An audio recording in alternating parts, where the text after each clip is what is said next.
Mula sa Kidlat News Channel Broadcast Center sa Quezon City, narito na ang mahalagang balita sa mga oras na ito. Kidlat News Updates. Buong Pilipinas ngayon ay nakaabang. Halina't samahan kami upang alamin ang mga balitang ating kailangan. Ako po si Cesar Soriano, kasama ang buong puwersa ng Kidlat News Channel para ihatid ang mga nangungunang balita sa buong kapuluan. Ngayon, arestado ang miyembro ng rebeldeng komunista kasunod ng engkwentro sa barangay Kibanban, Balingasag, Misamis Oriental.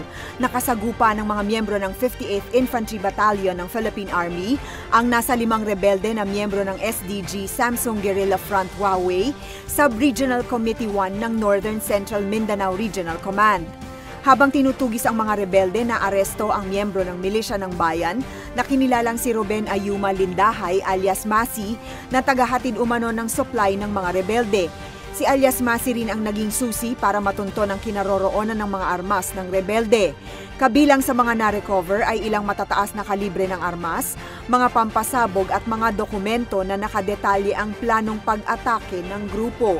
Sa tulong ng bagong tatag na e-access o Enhanced Anti-Cybercrime Campaign, Education, Safety, and Security ng Philippine National Police, naaresto ang higit sa 40 miyembro ng cybersex syndicates sa magkahiwalay na operasyon sa Batangas at Valenzuela City.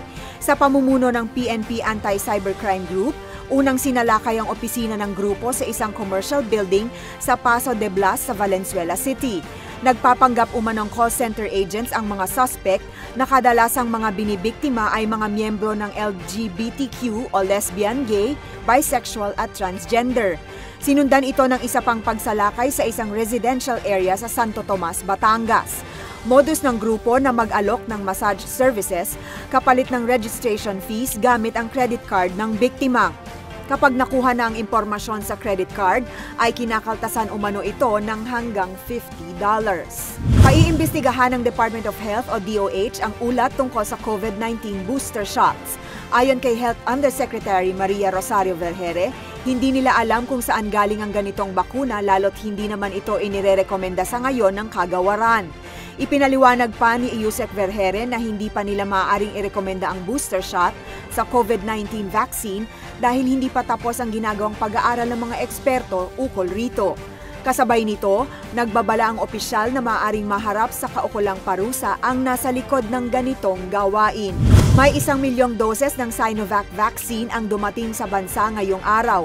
Pasado alas 7, Miyerkules ng umaga nang dumating sa Ninoy Aquino International Airport ang Cebu Flight 5J671 sa kayang naturang mga bakuna mula sa China.